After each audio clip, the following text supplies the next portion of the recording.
Hi friends, நான் உங்கள் anime freak வந்துட்டேன். நாம இப்போ அதிரடி சோழர் எபிசோடு 22 பார்க்கலாம். இதுக்கு முன்னாடி உள்ள எபிசோடெல்லாம் நீங்கள் பார்க்கலன்னா மறக்காமல் போய் பார்த்துட்டு வந்துருங்க. டிஸ்கிரிப்ஷனில் லிங்க் கொடுத்துருக்கேன். சரி வாங்க நம்ம இந்த எபிசோடுக்குள்ளே போகலாம். அதுக்கு முன்னாடி போன எபிசோட் கடைசியில் ஸ்டீவ் ப்ரெஸ் மீட் எல்லாத்தையுமே கூப்பிட்டு 20 வருஷத்துக்கு முன்னாடி என்ன நடந்துன்னு சொல்லிட்டு இருப்பான். அங்கே பக்கத்தில் நம்ம ஓட்டர்ஸ் நிற்கும் போது வெளியே பார்த்தா கெவின் பாதுகாப்பு நிற்பான். அந்த இடத்துல ஜீன் லூயிஸ் வந்து டேய் உனக்கு அங்கே டவருக்குள்ளே என்ன நடந்த ஞாபகம் இருக்கா அப்படின்னு சொல்லிட்டு கேட்கும்போது கெவினுக்கு ஒன்றுமே ஞாபகம் இருக்காது. ஆமாம் எனக்கே எதுவுமே ஞாபகத்தில் இல்லை அப்படின்னு சொல்லும்போது ஜீன் லூயிஸ் அதை நான் சொல்கிறேன் அப்படின்னு சொல்லிட்டு வெறித்தனமாக சொல்லியிருப்பான்.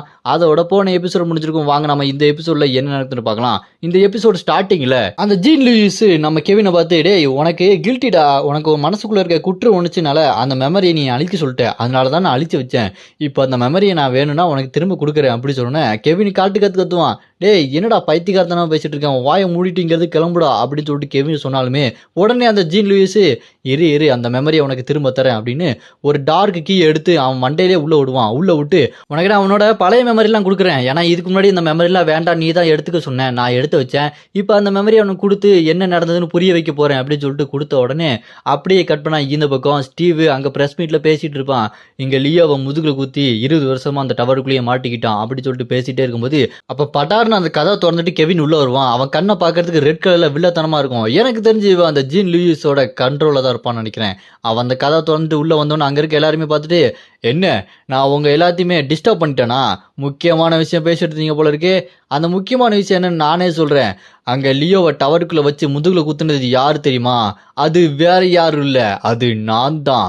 அவன் அந்த டவருக்குள்ள மான்ஸ்டரை கொன்னதுக்கு அப்புறம் அப்படியே நிம்மதியா பெருமூச்சு விட்டுட்டு இருந்தான். ஆனா அவன் ரொம்பவே வீக்கா இருந்தான் அப்படி சொல்லும்போது அப்படியே பிளாஷ்பேக்ல டவருக்குள்ள அந்த மான்ஸ்டரை கொன்னதுக்கு அப்புறம் நம்ம ஹீரோ டயர்டா முட்டி போட்டு உட்காந்துட்டு இருப்பான். அப்ப நம்ம ஹீரோ என்னடா என் கூட வந்தவங்க எவனையுமே அளக்கணும் பயந்தாங்கோலி பசங்க, எப்படியோ தனியா நான் மேனேஜ் பண்ணி என்னை கொன்னுட்டேன் அப்படின்னு நம்ம ஹீரோ நிம்மதியா இருக்கும்போது பட்டார்னு முதுகுல யாரோ வந்து கத்தியால குத்துறாங்க. அப்பதான் அது யாருன்னு பார்த்தா வேற யாரும் இல்லைங்க, கெவின் தாங்க அது. அப்படி நம்ம ஹீரோவை குத்திட்டு இதுக்கப்புறம் நீ வாழ்ந்து என்னடா பண்ண போற, நீ மான்ஸ்டரையே கொன்னுட்ட, நீங்க இருந்து வெளியே வரவே கூடாது அப்படின்னு நம்ம ஹீரோவை அவன் தான் முதுகுல குத்திட்டேன் அப்படின்னு சொல்லிட்டு இங்க இருக்க எல்லாத்திட்டையும் சொல்லிட்டு இருப்பான். அந்த பிளாஷ்பேக் முடிஞ்சதுக்கு அப்புறம் அதை கேட்டு ஸ்டீவ் ஓட்டர்ஸ்லாம் இல்ல அதுக்கு வாய்ப்பே இல்ல, ஏய் நீ என்ன சொல்ற உண்மைதான் சொல்றியா அப்படி சொல்லும்போது அதை கேட்டு கெவினே நான் தான் இங்க தெளிவா சொன்னேன்ல, இன்னும் கத்தி சொல்லணுமா அப்படி சொல்லும்போது உடனே ஓட்டர்ஸ் கடுப்பாய் அவனோட பவரை யூஸ் பண்ணி ஸ்ட்ரைட்டா கெவின் கிட்டே வந்துட்டு டேய் என்ன நடந்ததுன்னு இன்னும் தெளிவா சொல்லு அப்படி சொல்லிட்டு கேட்டோன்னே அதை கேட்டு கெவின் நான் தான் தெளிவா சொல்லிட்டேனடா அப்படின்னு சொல்லும்போது ஓட்டர்ஸ் அதை கேட்டு இல்ல இன்னும் தெளிவா என்ன நடந்ததுன்னு வெளாவரியா சொல்லு, நீ சொல்றது எனக்கு ஒன்றும் புரியவே இல்லை அப்படி சொன்னோன்னே உனக்கு புரியவே வேண்டாம், இதுக்கப்புறம் நம்ம பேசுறதுக்கு ஒன்றும் இல்லை, இதுக்கப்புறம் ஆக்ஷன் டைம் தான் அப்படின்னு சொல்லிட்டு பிளாக் பாக்ஸ் மாதிரி ஒன்று எடுப்போம். அந்த பிளாக் பாக்ஸ் அப்படி எடுத்த உடனே அதுலேருந்து மேஜிக்கல் அந்த ஜீன் லூயிஸோட டார்க் மேஜிக் மாதிரி வரும். அந்த மேஜிக்லேருந்து நிறைய மான்ஸ்டர்ஸ் வரும். அந்த மான்ஸ்டர் அங்கே இருக்க எல்லாத்தையுமே பயமுடுத்தி விடுவோம். அதை பார்த்து அந்த பிரஸ் மீட்காரங்களாம் ஐயோ மான்ஸ்டர் வந்துடுச்சு ஓடுங்கடா அப்படின்னு சொல்லிட்டு அங்கேருந்து ஓடிக்கிட்டே இருப்பானுங்க. அந்த மான்ஸ்டர் அங்கே இருக்க பிரஸ் மீட்டுக்காரங்க எல்லாத்தையுமே விரட்டிட்டு இருக்கும். அங்கே இருக்க அந்த பிரஸ் மீட்டுக்காரனை கடிச்சு அப்படி முழுங்கலான்னு சொல்லிட்டு போகும்போது குறுக்க நம்ம ஸ்டீவும் ஓட்டர்ஸும் வந்து அதை அடிச்சு பறக்க விட்டுருவாங்க. எல்லாம் அடிச்சு அடியில தெரிச்சு தனித்தனியா பீஸா போனது ஒன்னா சேர்ந்து மிகப்பெரிய மான்ஸ்டர் மாதிரி அந்த இடத்தையே அடிச்சு நொறுக்கிட்டு இருக்கும். அதை பார்த்த ஸ்டீவ் என்னடா அது திரும்ப ஒன்னா சேர்ந்து மிகப்பெரிய மான்ஸ்டர் மாறுது, இல்ல இப்படியே போச்சுன்னா அந்த பில்டிங் இதை அடிச்சு மொத்தமா கொலாப்ஸ் பண்ணி விட்டுரும், இதை சீக்கிரமா க்ளோஸ் பண்ணி ஆகணும் அப்படின்னு சொல்லிட்டு ஸ்டீவ் அவனோட காலை வச்சு சும்மா ஜம்ப் பண்ணி காலாலேயே ஒரு கிக் விடலான்னு சொல்லிட்டு அவன் பவர் யூஸ் பண்ணி ஓங்கி ஒரு அடி அடிக்க போவான் பாருங்க. அந்த மான்ஸ்டர் அசால்ட்டா ஸ்டீவை பிடிச்சி செவத்தோட வச்சு நசிக்கிறோம். ஸ்டீவ் என்னடா நடக்குதுங்க டே எங்கடா இருக்க ஓட்டர்ஸ் அப்படின்னு சொல்லும்போது ஓட்டர்ஸ் அவனோட ஃபயர் மேஜிக் பவர் யூஸ் பண்ணி அந்த மான்ஸ்டரோட கையை அப்படி எரிச்சு விட்டுருவான். அப்படி எரிச்சு விட்டோன்னே ஸ்டீவ் அப்படி கீழே விழுந்தோடனே ஓட்டர்ஸ் டே ஸ்டீவ் உனக்கு ஒன்னாலேயேன்னு சொல்லிட்டு கேட்பான். அதுக்கு ஸ்டீவும் டே பரவாயில்லடா அவனோட நெருப்பு பவர் இதுக்கு முன்னாடி இருந்ததை விட ரொம்ப ஸ்ட்ராங்கா இருக்குது, இது என்ன யாரோட பவர் அப்படின்னு சொல்லிட்டு கேட்டோன்னே அப்பதான் தெரியுது நம்ம ஓட்டர்ஸ் நம்ம ஹீரோட ஓபிஷியஸ் காட் பவர் தான் யூஸ் பண்ணியிருக்கான். அதை பார்த்துட்டு அந்த அப்போலோ காட் பவர் தனுசு ராசி கடவுளே ஏய் ஏன்டா இப்படி பண்ற, என்ன நீ எப்படியா திரும்ப கொண்டு வாடா அப்படின்னு சொல்லிட்டு ஓட்டர்ஸை பார்த்து ரொம்ப கவலைப்பட்டுட்டு இருக்கோம். அப்போ மறுபடியும் அந்த மான்ஸ்டர் நம்ம ஸ்டீவை பிடிக்கிறதுக்கு அப்படி கிட்ட வந்துகிட்டே இருக்கும். அதை பார்த்து ஸ்டீவ் அடங்கொய்யால இது மறுபடியும் கிட்ட வருதுடா அப்படின்னு சொல்லிட்டு அவன் பதறிட்டு இருப்பான். அப்போ பட்டாருன்னு அந்த லைட்டிங் மேஜிக் வந்து அந்த மான்ஸ்டர் சட கையை கால் உடம்பெல்லாம் அடிச்சு தெரிச்சிட்டு இருக்கும். என்னடா நடக்குதுங்க, யாரா அதெல்லாம் பண்ணா அப்படின்னு சொல்லிட்டு ஸ்டீவ் பார்க்கும்போது ஓட்டர்ஸும் நான் ஒன்றும் பண்ணலையே அப்படின்னு சொல்லிட்டு பார்ப்பான். அங்க பார்த்தா நம்ம ஹீரோ செஞ்ச அந்த கை தாங்க, அந்த கை ஸ்ட்ரைட்டா தனியா வந்து அங்க இருக்க எல்லாத்தையுமே அட்டாக் பண்ணிருக்கு. அந்த கை நான் தாண்டா அது அப்படின்னு சொல்லிட்டு அந்த கை அதுவே காட்டிட்டு இருக்கும். அது பார்க்கறதுக்கு வக்காண்டால நம்ம பக்கி கொடுத்த அதே கை மாதிரி செம மாசா இருக்கு. அந்த கையை பார்த்த உடனே ஸ்டீவ் அப்படி வாயை பொழந்துருவான். என்னடா அது திடீர்னு சர்ன்னு பறந்து போச்சே, என்னது இது ஒரு கையா, நான் காண்பது கனவா இல்லை நிஜமா அப்படி சொல்லி சாக்காய் முடிச்சுட்டு இருப்பான். என்ன நடக்குது இங்க? ஒரே ஒரு கை மட்டும் தனியா பறந்துட்டு இருக்கே அப்படின்னு சொல்லிட்டு ஸ்டீவ் பார்த்துட்டு இருப்பான். திடீர்னு அந்த கை ஸ்ட்ரைட்டா ரிவர்ஸ் சைடுல வந்து வேகமா ஸ்டீவ் கிட்ட வந்துட்டு இருக்கும்.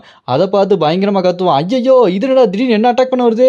ஐயோ யாராச்சும் என்ன காப்பாத்துக்க அப்படின்னு சொல்லிட்டு கத்திட்டு இருக்கும்போது ஸ்ட்ரைட்டா அந்த கை வந்து அவன்கிட்ட அட்டாச் ஆகிக்கும். அந்த ரைட் ஹேண்ட்ல அப்படியே அட்டாச் ஆனோடனே அந்த கை அவனோட ஜாயிண்ட் ஆனோடனே அந்த கை அப்படியே மேலே தூக்கி காட்டிட்டு இருக்கும். அதை பார்த்து அவன் இங்க என்ன நடக்குது? இது என்னோட ஒட்டிக்கிச்சா அப்படின்னு சொல்லிட்டு பார்க்கும்போது ஸ்ட்ரைட்டா அந்த இடத்துல யூகா பறந்து வந்து நிப்பா. யூகா வந்து நின்றுட்டு ஏங்க என்னங்க திடீர்னு சொல்லாம கொள்ளாம இங்க வந்துட்டீங்க? எல்லாரும் எங்க போனீங்க? நான் தேடிட்டு வந்தேன் தெரியுமா?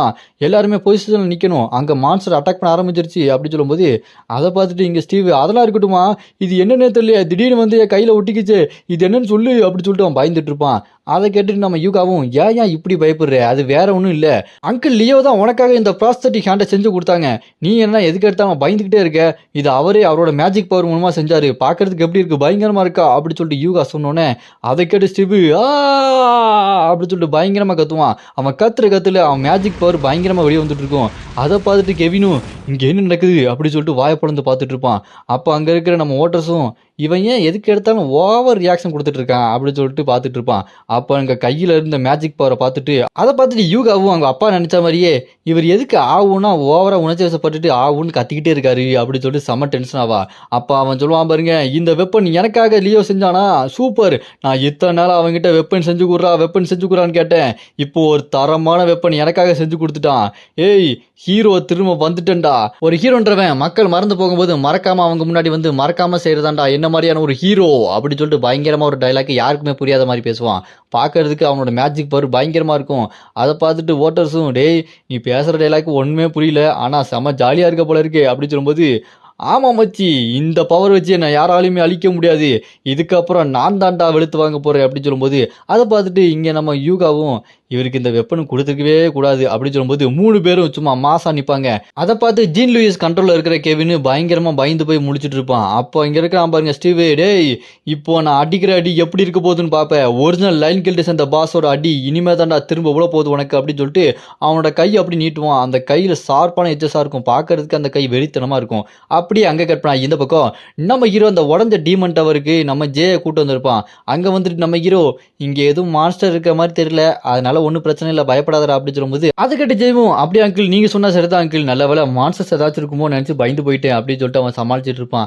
நம்ம ஹீரோ இவன் ஏன் இப்படி இருக்கான் அப்படின்னு சொல்லிட்டு நம்ம ஹீரோ ஒரு லுக் விட்டுட்டு இருப்பாரு. அப்படியே கட் பண்ணா நம்ம ஹீரோ சரி வாடா வேற ட்ரைனிங் ஏதாச்சும் பண்ணுவோம் உள்ள ஏதாச்சும் இருக்கா சொல்லிட்டு போயிட்டு இருக்கும் போது அங்கே தான் இருக்குது இந்த மோனார்க்கு, இந்த மிஸ்ட்ரி சொசைட்டி சேர்ந்த அந்த மோனார்க்கு, அந்த எலும்பு கூட மண்டைங்களாம் கூட்டு வந்தாங்க பார்த்தீங்களா, இப்போ இந்த மோனார்க்கு டீமன் டவருக்குள்ள வசமா மாட்டிக்கிச்சு, அதால இங்கிருந்து எங்கேயுமே போக முடியல, அது இந்த இடத்துல அப்படியே உட்காந்துட்டே இருக்கு. நம்ம ஹீரோ கிட்ட வந்துட்டு டே இதுதான்டா அந்த மிஸ்ட்ரி சொசைட்டி சேர்ந்த மோனார்க்கு, இதால இங்கிருந்து எங்கேயுமே நகர முடியாது, நல்லா ட்ராப் ஆயிருக்கு அப்படின்னு நம்ம ஹீரோ ஜே கிட்ட சொன்ன உடனே அது கேட்டு ஜே ஆமா அங்கிள் பார்த்தா அப்படி தெரியலையே செத்து போன மாதிரி இருக்கே அப்படின்னு சொல்லும்போது அதை கேட்டு நம்ம ஹீரோ அவன் இன்னும் செத்து போலடா செத்து போன மாதிரி உட்காந்துட்டு இருக்கான், டே நீ செத்து போலன்னு எனக்கு தெரியும் ஒழுங்கா எந்திரா அப்படின்னு சொல்லும்போது உடனே அதை பல்ல கட்டிட்டு வந்துட்டியா 13வது புதிய கடவுளே உனக்காக தான் காத்துட்டு இருந்தேன் அப்படின்னு சொல்லும்போது அதை பார்த்துருச்சு ஐயோ என்னது இது பேசுது இது உயிரோடையா இருக்கு, அங்கிள் அங்கிள் சீக்கிரம் வாங்க இங்கேருந்து போயிடலாம் அப்படின்னு சொல்லும்போது டே ஜே கவலைப்படாத கொஞ்சம் பொறுமையா இரு அப்படின்னு சொல்லும்போது அப்போ அங்கே இருக்கிற மோனார்க்கு நீ வந்துட்டியா உனக்காக தான் நான் காத்துட்டு இருந்தேன் அப்படின்னு சொல்லும்போது அப்போ நம்ம ஹீரோ அந்த மோனார்க்கை பார்த்து டேய் உனக்கு என் பேரை தெரியுமாடான்னு சொல்லிட்டு கேட்டோன்னே அதுக்கு அந்த மோனார்க்கு கண்டிப்பா ஓ பேர் தெரியாம எப்படி இருக்கும், நீ தானே லியோ,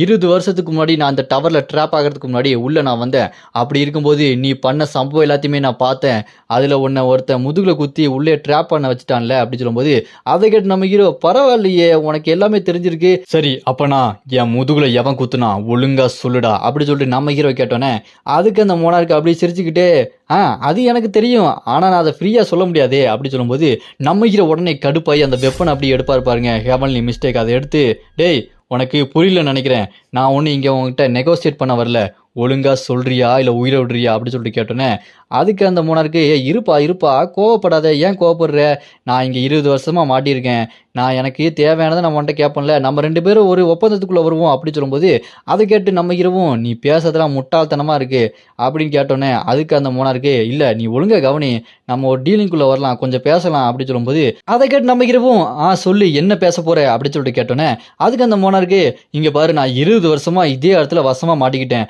ஒரு காலத்தில் நான் எவ்வளோ பெரிய மோனார்க்காக இருந்தேன் தெரியுமா, இப்படி ஒரே இடத்துல உட்காந்துட்டு ஒரு ட்ராப் ஆனது எவ்வளோ கஷ்டமாக இருக்கும் தெரியும், அது கண்டிப்பாக உனக்கே தெரியும், ஏன்னா நீ 20 வருஷமா அந்த டவருக்குள்ளேயே மாட்டிட்டு இருந்திருக்க, எனக்கு ஹெல்ப் பண்ணு, இங்கேருந்து என்னை விடி வச்சிரு, எனக்கு ஃப்ரீடம் கொடு, நான் இங்கேருந்து எப்படியாச்சும் எஸ்கேப் ஆகி போகணும், நீ இதை பண்ணிட்டேன்னா உனக்கு நான் சொல்கிறேன் அப்படின்னு சொல்லும்போது, அதை கேட்டு நம்ம ஹீரோ, நீ இது வரைக்கும் பேசுனது எனக்கு ஒன்றும் புரியல, ஆனால் கடைசியாக சொன்ன பார்த்தியா, நான் 20 வருஷமாக உள்ள மாட்டிக்கிட்ட மாதிரி நீ இங்கே மாட்டிக்கிட்டேன்னு, அது மட்டும் எனக்கு நல்லா புரியுது, சரி நான் உனக்கு ஏதாச்சும் பண்ணலான்னு நினைக்கிறேன் அப்படின்னு சொல்லிட்டு நம்ம ஹீரோவும், ஏய் ஜே நான் வேலையை முடிச்சுட்டு வரேன், நீ வார்ம் பண்ணிட்டு நம்ம வந்தோடனே ட்ரைனிங் ஆரம்பிக்கலாம் அப்படின்னு சொல்லிட்டு ஜேவை அங்கேருந்து அனுப்பி வச்சிருவான் நம்ம ஹீரோ.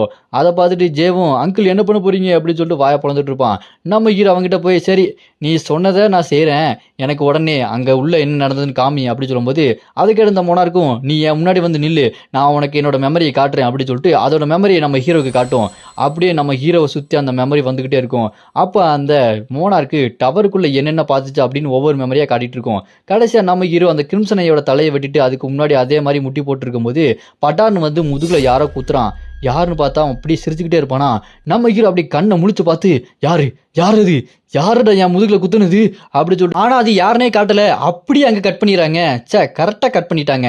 அப்படியே அங்கே கட் பண்ணிட்டு இந்த பக்கம் பார்த்தா அந்த ஜீன் லூயிஸ் இருக்கான் பாருங்க, நம்ம கெவினையும் நம்ம கல்லியும் தனியாக ஒரு இடத்துக்கு கூட்டு வந்துட்டான். அவன் பார்க்கறதுக்கு ஒரு மாதிரி வித்தியாசமாக ஓவர் பவராக இருக்காங்க. அவன் அப்படியே இந்த கெவினை பார்த்துட்டு, டேய் நான் உனக்கு இதுக்கு முன்னாடியே நல்ல ஒரு ஆஃபர் கொடுத்தேன், அந்த ஆஃபரை நீ ஏற்றுக்கல, அதனால இப்படி ஒரு சம்பவம் ஆச்சு பார்த்தியா அப்படி சொல்லும்போது, அங்கே கல்லியும் இருக்கா கெவினும் இருக்கான். இப்போ கெவினும் நார்மல் ஆகிட்டாங்க. இதுக்கு முன்னாடி ஜீன் லூயிஸோட கண்ட்ரோலில் இருந்தான், கண்ணு கூட சிவப்பாக இருந்துச்சு. இப்போ அவன் நார்மல் ஆனதுக்கப்புறம் இந்த பக்கம் பார்த்தா ஒரே மலையாக இருக்குது, அங்கே தனியாக கூட்டு வந்திருக்கான். இவங்க எப்படி இங்கே வந்தாங்கன்னு இன்னும் தெரியல, போக போக தான் தெரியும். அப்போ அந்த ஜீன் லூயிஸ் கெவின் கிட்ட, பாத்தியா நான் ஒழுங்காக சொன்னதை கேட்காம இப்படி ஆயிடுச்சு, இப்போ உலகமே நீ தான் லியோவை முதுகில் குத்துன அப்படின்னு சொல்லிட்டு நினச்சிட்டு இருக்காங்க. நீ இப்போ மிகப்பெரிய ஒரு துரோகிடா, மனித இனத்துக்கே மிகப்பெரிய துரோகி, இப்போ நீ என்ன பண்ண போற அப்படின்னு சொல்லும்போது கெவின் அதெல்லாம் பார்த்துட்டு, இப்படி ஆயிடுச்சு அப்படின்னு சொல்லிட்டு முடிச்சுட்டு இருப்பான். அப்போ அந்த ஜீன் லூயிஸ் பயங்கரமா அப்படின்னு சொல்லிட்டு வில்லத்தனமாக சிரிச்சுட்டு இருப்பான். இதோட இந்த எபிசோட் இங்கே முடியுது. இதில் நிறைய மிஸ்டரி இருக்குது. நம்ம ஹீரோவை முதுகில் குத்துனது யாரு அதை இன்னும் காட்டலை. அது பார்த்தா திடீர்னு பார்த்தா ஜீன் லூயிஸ் கல்லியையும் கெவினையும் தனியாக வேற ஒரு இடத்துல கூட்டு வந்திருக்கான். அப்படின்னா அங்கே 3 பேர் இருந்தாங்களே, யூகாவும் ஸ்டீவ் அப்புறம் ஓட்டஸ், இவங்களுக்குலாம் என்னாச்சு அப்படின்றது தெரியல. இது எல்லாமே அடுத்தடுத்த எபிசோட்ல தான் தெரிய போகுது. யாரு நம்ம ஹீரோவோட முதுகுல குத்துனா, கட்டப்பா பாகுபலியை முதுகுல ஏன் குத்துனா அப்படின்னு சொல்லிட்டு தெரிஞ்சுக்கிறதுக்கு ஆர்வமா இருந்துச்சு. ஆனா இங்க நம்ம ஹீரோவை யாரா முதுகுல குத்துனா அப்படின்னு தெரிஞ்சுக்கிறது பெரிய ஆர்வமா இருக்கு. அது யாருன்னு உங்களுக்கு தெரியணும் அப்படின்னு நினைச்சீங்கன்னா அடுத்தடுத்த எபிசோட தொடர்ந்து பாருங்க. உங்களுக்கு அடுத்த எபிசோடு வேணும்னு நினைச்சீங்கன்னா மறக்காம கமெண்ட்ல அப்படின்னு கமெண்ட் பண்ணுங்க. இந்த வீடியோ பிடிச்சா மறக்காம லைக் பண்ணி சப்போர்ட் பண்ணுங்க.